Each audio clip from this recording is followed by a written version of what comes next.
All right, good morning, everyone. Okay, so welcome to our second virtual coffee with the mayor. I hope everyone's doing well, staying safe. See a lot of familiar faces here. If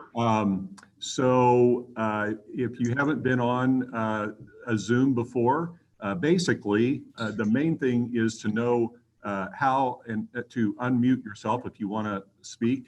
And there's an icon in the in the lower right-hand part of your screen that gives you the ability to do that. You can also, there's a feature if you have it showing on the right side of your screen to raise your hand and we can unmute you from here.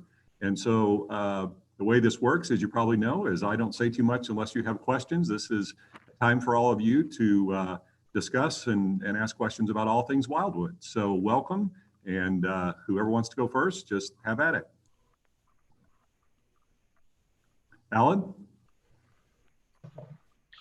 I'm muted. Let's see, push Control A. We got you now. Okay, you got me now? Yep.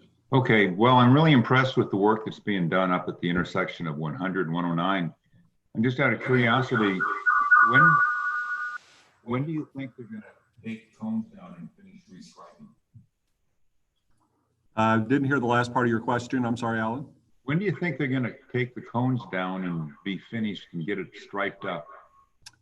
We have, I don't know if we have, do we have Rick with us this morning? Yeah, Mayor, I am here, Mayor. Okay, Rick Brown, who is our Director of Public Works, is with us. Thank you for being here, Rick. Do you have an answer to Alan's question?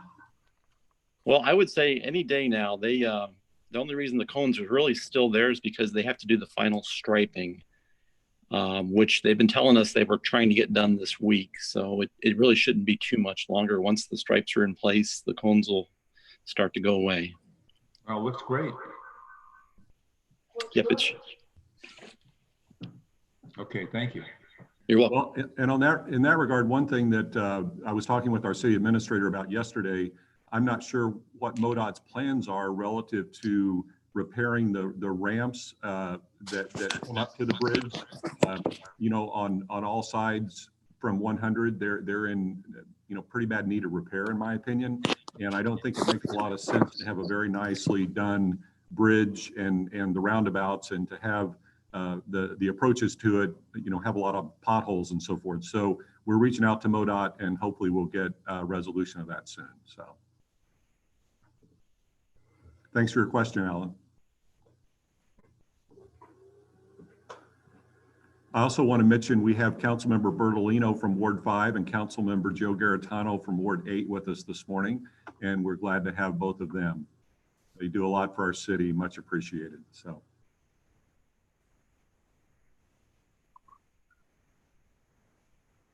Yes, sir, Mr. LaBelle.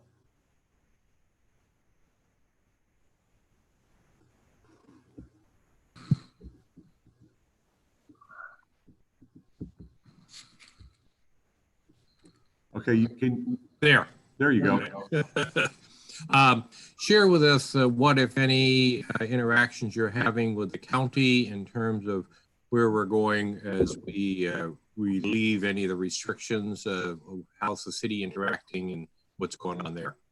Was your question about the county, St. Louis County? Oh, yeah, and how the city is reacting to that for COVID-19. Okay. Great question. So there has been a fair amount of discussion among the mayor's group for West County. It's called the Lafayette Mayors Organization, and it's essentially a group of all the mayors of the municipalities west of 270. So town and country to Chesterfield, including Wildwood, and Eureka, and actually includes Pacific. And the concern that I've been hearing a lot has been zeroed in primarily on the lack of definitiveness with respect to a plan for opening. Not so much about the issue of, the safety issues or whether it's more about what's the plan and what's your best guess as to when, to give some predictability to that. And we as a group have asked the county in the last few days, and by the county, I mean County Executive Sam Page, to do his best to provide a little more definition relative to what his plans are. So not only our businesses, but people with their careers and lives can plan. And my understanding is that they're in the process, the county is, of developing exactly that, and hopefully that will be released in the coming days. But you don't have any insight in terms of what those are at this point?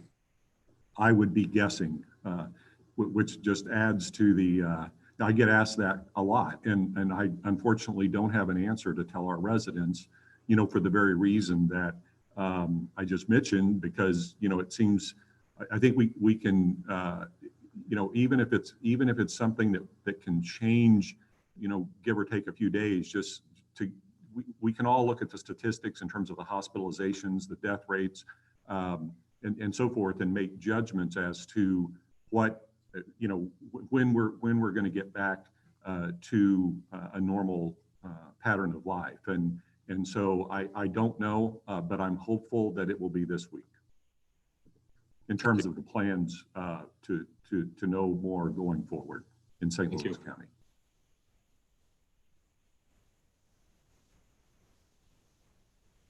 Karen? You need to unmute your. I guess my question is, if there's $173 million in the county was given, how will they decide where that money goes? And do we have to apply for money for the city? What's going to happen with all that? Well, that has been, that's another great question. And that has actually been a source of contention, as you may know, on the county council, principally between the Democratic members and the Republican members. And of course, Sam Page is on the Democratic side. And the debate has been whether there would be any oversight on the part of the county council relative to having a say as to where that money is spent. And the outcome of that on I believe, a line vote was that the county executive will be making those decisions. So with that said, I might turn it over to our city administrator, Sam Manson, who's with us this morning, because I know he's been following the details as to the mechanics of that and how that might affect us and so forth. So Sam, do you want to say a few words about Sure. that? Thank you, Mayor. Good morning, everybody. Yeah, from what we know, the funds are rather restricted in terms of how they can be used. And mainly it is for response to the pandemic. So medical supplies, perhaps overtime for personnel at the county level. There's some discussion taking place now, or I think there might have been an amendment to the federal act that gave the county the money to include first responders. So paying for first response funds. So whether it's salaries or operations in there, that was just announced yesterday or the day before. So we don't have any firm details on that plan just yet, but they are rather limited in scope in terms of how those funds can be used. So.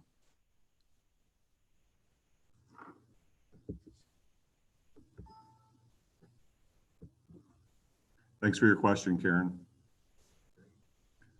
Gary? Oh, I'm sorry, Karen, did you have a follow-up? Am I okay? What did you have a follow-up? Yeah, am I unmuted? You are now, yes? Okay. I guess my other question was, I just read in the paper yesterday that they're going to change some of the polls for the June 2nd election. I mean, with only 3 weeks away, do we know what polls are open? Are the schools going to let us use the schools and stuff like that this year? That I do not have an answer to, but I read the same article, and I'm on, I believe that you can likely go to the County Board of Elections website. If you just Google St. Louis County Board of Election Commissioners, that will populate, and I suspect they have a list of those there on their site. I hope they do. But they haven't sent cards out or anything to tell us where to go. Not to my knowledge. Yeah. Gary? Hello, Mayor. Can you hear me okay? We can, thank you. Great. You and I have communicated over the past day or so. It's a pleasure to see you and speak with you in person. I want to thank you for your leadership and thoughtful words and actions during this pandemic. I certainly appreciate the enormous challenges you're facing. I am here, and I will probably, this is probably not the right place for a formal request, but I am here to make a request that you expand your efforts per Emergency Resolution 2020-11, where you're deploying infrastructure to bring high-speed internet service to a large number of residents in Ward 1. My request is that you consider explicitly including Ward 6 in this initiative. We are, like so many residents across and so many families across Wildwood, we are having to work from home and learn from home. And so I'm here to request that. Well, thank you for that request, and I'll just give you a little bit more of an update. I know you're in our emails over the last couple of days. I didn't go into the depth that I will here relative to sort of how we've gotten to where we are with respect to that emergency initiative and what we plan to do relative to that going forward. So for the very reason you mentioned, Gary, it became apparent that with the stay-at-home orders and so forth, that the rural internet situation was just exacerbated in terms of, students needing to work from home and people like yourself to study from home and people like yourself working from home. So what we did was we had a team here with our director of planning, our city administrator, as well as one of our internet providers, Bays ET, that has been a reliable partner, particularly on the southern part of our city in Ward 6. And as you know, I'm from Ward 6, where you are. And what we did was I asked them to identify the top, 8 to 10 areas of our city that are the most underserved in terms of rooftops population, number one, and number two, to prioritize those on the basis of where, I guess I would call it a low-hanging fruit analysis, as to where we could get the most impact the quickest with respect to getting any type of service, even on a provisional emergency basis with these new cell technology that they've come out with. And so we did have that list, and some of those are in Ward 1, as you noticed or mentioned, Gary, and some are in Ward 6. And so that is an ongoing analysis. We're currently focusing our efforts on the Brook Hollow, what I call the Brook Hollow area of Ward 1, because under all of our analyses, it came up on the top of the list as to something we could do, what we think the quickest, and get possibly up to about 150 households. And in fact, I was just out there yesterday with our director of planning and Bays ET, visiting a site for one of 2 poles that we're going to need to affect that. And that visit was successful. So we're looking at other areas as well. And again, they are in Ward 6. I think it's probably about evenly divided. And in fact, relative to Ward 6, the area that is at the basically the LaSalle subdivision area at the intersection of 109 and Old State Road, that area has received notice from Bays that there is existing service that they can sign up for, and that's going to hit another large group. So we're focusing on both wards 1 and 6, and we're going to go down the list, and I'm rolling that out as fast as I can. I appreciate you bringing this up. It's a very important topic. Can I follow up with you on that? You sure can. So is the issue a matter of a financial one, or is it a matter of capacity of the supplier Bays ET to provide these services in a timely manner? What's the main obstacle? Great question. So Resolution 2020-11 authorized the expenditure. I can make an expenditure up to $10,000, and anything beyond that, I go back to the council for approval. This doesn't mean that I don't keep the council informed of the $10,000. It's just that's the way the resolution was worded.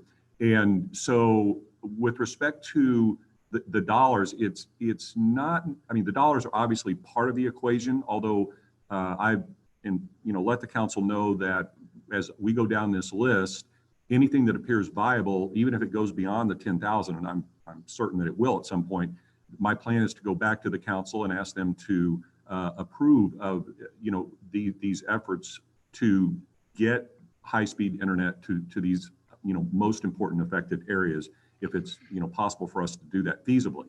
So the answer to your question isn't, finances are always part of it. Anytime you're spending taxpayer dollars, certainly. But the real issue, if I had to prioritize it in terms of, largest to least issues, the issue number one is getting a line of sight between poles to get the signal where it needs to be in and around a lot of peaks and valleys. That's the biggest issue. And we've been approaching this very scientifically in terms of identifying. There's actually a program that Bayes ET uses, a software program that can identify based on the height of hills and their location relative to the area you're trying to get to, where those poles should go very specifically. But the answer to your question, Gary, is it's a practical issue, and the practical issue is getting the signal to where we need to get it. Okay, thank you. You're welcome. Good morning, Todd. Go ahead. Unmute myself. There you go. Ah, there we go. I did it. Okay. So I'm Todd Bourbon. Again, I'll echo Gary's comments. Gary's my neighbor, and so I'm dealing with the same situation. I'm in the medical world, and I help train surgeons and nurses on wound care, and it's been extremely difficult not being live and trying to do what I can out there with the speed issue. Hopefully I'm coming through. I don't know if I am or not, because a lot of times it'll break up when I'm trying to communicate to my medical team. So it certainly is an issue. Again, I just jumped on here because Gary mentioned that it was, you guys may have a discussion around it. I'm happy to be involved in whatever way that I possibly could be. And on my property here, my in-laws live next door. I know they are. I know we have Todd Aiken next door there. I know there are a lot of people on Bouquet that really would, benefit from this if it was something that we can do. Certainly would love to help in any way, but I understand limitations as well, and just want to add my input if there's anything that I can do and any support that my family could do to make this happen. We really would appreciate. We'll really do appreciate everything that everybody's doing out there. Well, thank you, Todd. And one thing that I would add to the discussion, particularly about your area, is that, and I mentioned this to Gary yesterday in our communications, I've asked the lead, Chris Bay of Bayes ET, to reach out to him, to Gary, and to specifically, we need to get the facts relative to your area and make sure that we're not overlooking something or option that might be available. And so that will happen soon. And once we get the facts relative to your area in particular, we will, have more to work with than what we're dealing with. Great. Thank you very much. Oh, you're welcome.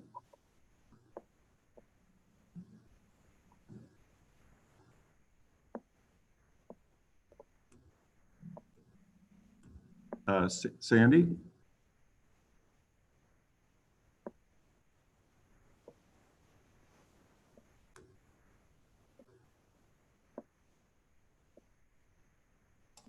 Okay. I don't have any problem. I'm getting feedback, Alan, from you. Okay, Alan had to unmute his computer. We're sitting back to back, as you can see.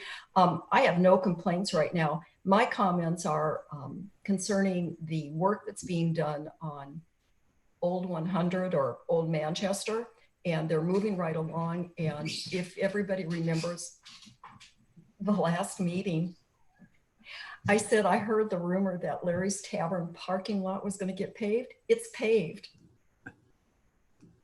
And the other thing is, it's been one of the bright spots of the quarantine, et cetera. It's been really beneficial to bikers.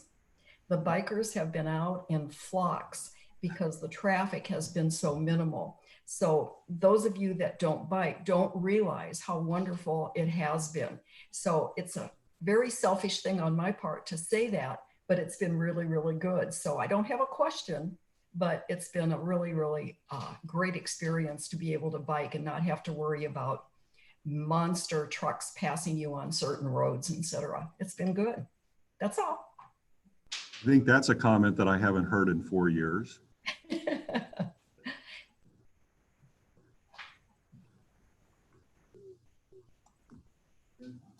Councilmember Garetano. Yeah, hi, good morning, everyone. It is great to see so many familiar faces and names here on this call, and I hope that you're all doing well. So just to echo Sandy's comment, I have noticed just a larger number of folks enjoying our trails. I myself am using the trails more often because I am at home.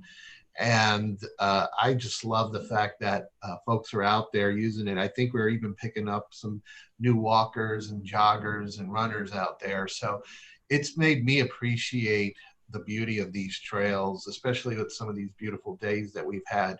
So really great job by the folks that maintain them at our city. So just want to echo that. And I'm hoping that even as things start to go back to some kind of normalcy, that people will continue to use these trails because it really promotes a good, healthy lifestyle for our residents. And I just am thrilled when I'm seeing folks walking out there. So great job by the Planning and Parks Department. Thanks, Joe.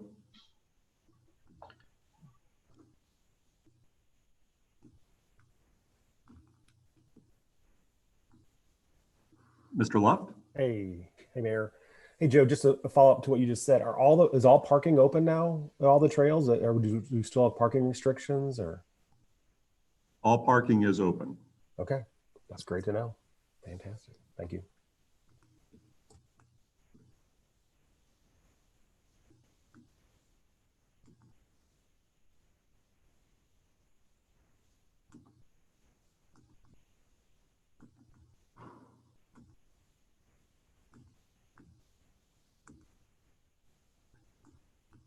So I have a question for all of you while you're thinking about your next question for me.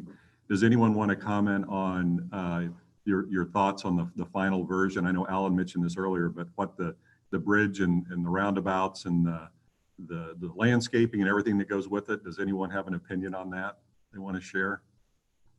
Alan? I think it's really professional looking. I'm very impressed with the quality of work that they're doing. And I'm just impressed with the way everything's getting put together. It's more than I would expect. Good. But yeah, I'd give them 5 stars. Good. Yes, Karen? Well, driving on it, someone who lived right off Highway 109, it's amazing how different the traffic flow is using the concerning the landscaping and just the overall look of the construction that's been going on. But one thing, if you haven't been out walking or hiking or biking or whatever the case may be under the quarantine, Wildwood has never been more beautiful. Our redbuds were in bloom for so long because the weather was cool.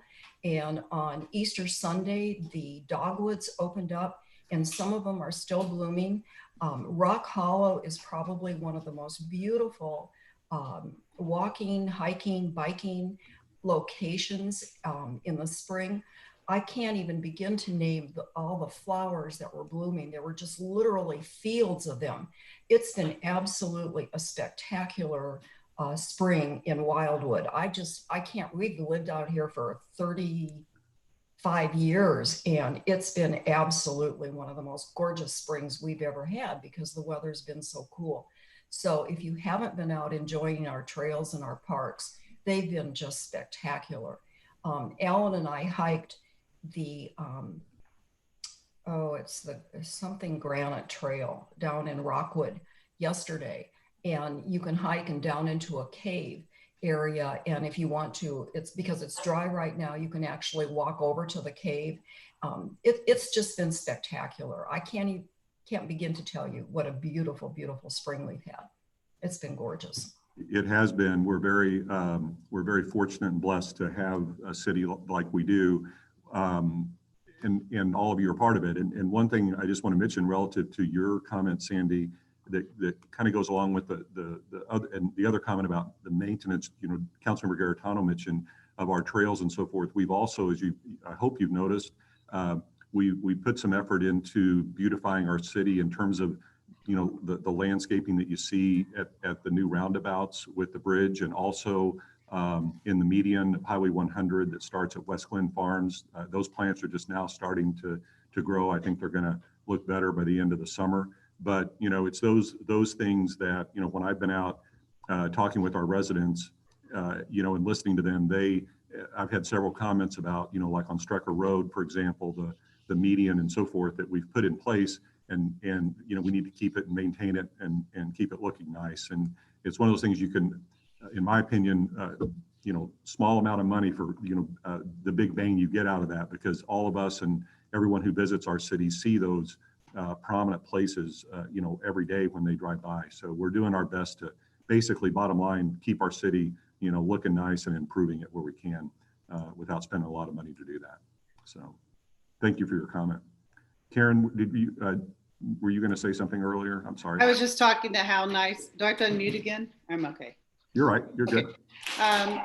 Well, coming like I live off 109, so I am on the roundabouts constantly. Coming from 100 eastbound onto northbound 109, that's great not to have to sit at that light for a long time. The only thing I worry about is, of course, turning into my subdivision, because with everybody using the trails, and that trail crossing right there at the entrance, it's scary because that's where all the rear end accidents seem to happen in Wildwood. So it'll be interesting when they do the next roundabout, how that changes that strip along there. But I always worry this one section from Babbler to BA, Babbler Elementary to BA, what's going to happen in that area. That's, to me, it's a high crime, high crash area. So. Thank you for making that point. Good morning, Vince. I think you're on mute still.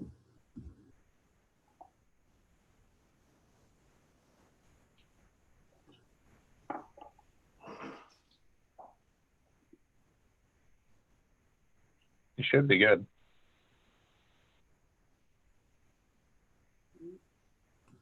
I'm still not hearing. Vince, we're still not hearing you. Turn his volume up.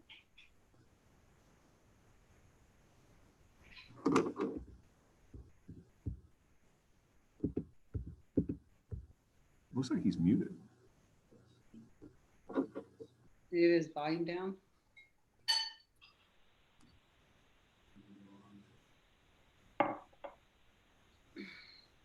He said he'll provide a note in the chat window. I'm sorry? He did say he'll provide a note in the chat window. Okay, while we're waiting on that, Ms. Beeman? Can you unmute yourself there? Do that? There you go. Okay, all right. I just want to say that I love all the roundabouts on 109. And when I go grocery shopping, sometimes I just go down that way purposely to see the beautiful landscape. So kudos to Wildwood for doing a great job. In fact, it looks terribly expensive. So hopefully we got a great deal. But anyway, I'm very pleased to go down that way. Thank you. Thank you. We did get a good deal.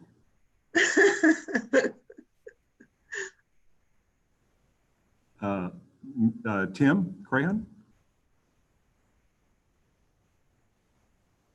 Good morning. Good morning. Since you're talking about roundabouts, I was wondering if there's any further movement on the roundabout discussion at Old State and Ridge Road. Old State and Ridge Road. Rick Brown, do you want to comment on that? Yeah, Mr. Mayor, I assume you can hear me. We can, and Rick is our, if you're just recently joining us, Rick is our Director of Public Works. He's with us this morning. Go ahead, Rick. I don't know that I have anything new to report at this point in time. We have had discussions with City of Ellisville and St. Louis County previously about funding for the project. We did previously submit a federal funding application for the roundabout at Ridge Road, and it was not successful. The most recent discussions that we've had with St. Louis County was that they were not interested in reapplying for federal funds for that project. They did not feel that it would be that it would score highly enough to be selected. I can share with you some breaking news that I just learned late yesterday afternoon, actually.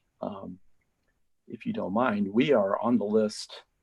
We have been preliminarily selected for a new roundabout at 109 and BA South Junction. So that's a bit of good news. We did put in for a funding application at that location earlier this year. So that's exciting news, and it is a preliminary. We're on the preliminary list at this point. That will be finalized later in the summer, more formally by East West Gateway's Board of Directors. Excellent.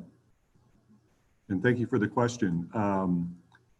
We have a question from Vince Loyal, who's with us. Thank you, Vince, for being here.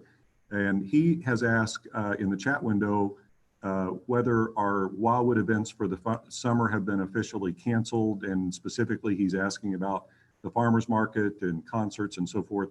And I think that for all practical purposes, they have. I believe we may still be in some discussion about what could be done with respect to the farmers market. But Sam, our city administrator, Sam Ansom, do you want to comment further on that question? Sure, thank you, Mayor. And for the question, Vince, all of our events through the end of June have been canceled at this point. We are still hopeful that the Wildwood Celebration Commission, or Celebrate Wildwood, will be able to occur this fall. Regarding the farmers market, we do plan to open that. So stay tuned for information on our website and social media pages, but working with our farmers market manager, they are working on putting the proper social distancing guidelines in place to be able to allow that market to occur. Kirkwood has had theirs open and they haven't run into any serious issues. And some of the other cities that are having their farmers markets as well, I think have been really successful. So our intent is to continue with that just as soon as we can get it going. But I don't have the firm or the exact date in front of me, but yes, we will have that available. So, and then I think as just kind of an unforeseen, we don't know yet what's going to happen with the rest of the summer. So we kind of take those on a weekly basis and look at that. Our recreation department did host a community-wide bingo event last Friday that was held via Zoom. That was pretty popular. We had about 60 or 70 families participate in that, and they're looking for additional options to sort of keep offering those events virtually to our residents throughout the summer. So stay tuned for more information. I know they were talking about another bingo night maybe in a couple of weeks, perhaps and as well as we got it. We got that. Apologies. We also need to look into. Sorry, I was thrown. So, but yeah, so they're looking. I think it's possible trivia night as well. So in the early planning stages of that. Stay tuned. We want to keep everybody engaged and in contact with one another. Thanks, Sam. Councilmember Garitano. Yeah, hi. I can comment on the Celebrate Wildwood Commission had a meeting last night. And as you all know, this is a big event for us here in the city. And we basically started to plan on it since we completed last year's event. And so therefore, our plans called for this event to be held in October, and that it would be a 2-day event. So at this point right now, the committee is continuing to monitor the situation because we do feel there's quite a number of months before October. And so we don't have to make a definitive decision right now. It may be coming soon as far as a go, no go. But, you know, I think at this point, really, we just have to monitor how the reopening goes and how long, you know, it'll take for the county to basically kind of allow, you know, gatherings of large groups to come together and so forth. So that's a very good, timely question here, but, you know, something we're all thinking about, because we'll have to figure out how we can do something safely. And then on top of it, this is our 25th anniversary for our city. So, you know, even more the reason. Thanks, Joe.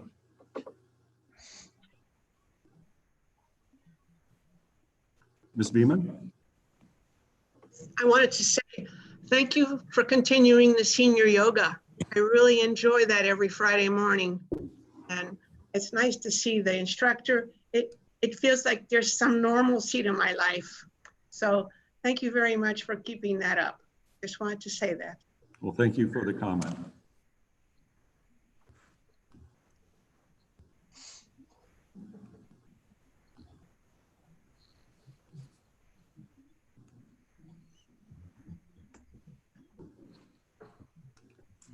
All right, anyone else? Okay, well, thanks to all of you for being part of this morning. We appreciate it. One of the good things that has come out of this is that when we get back to our in-person coffees with the mayor, we're going to continue to include this as a feature for people who can't make it. So that's a positive. So in any event, if there's nothing further from anyone, thanks for being here. Have a great rest of the week, and thanks for being part of Wildwood. Thank you.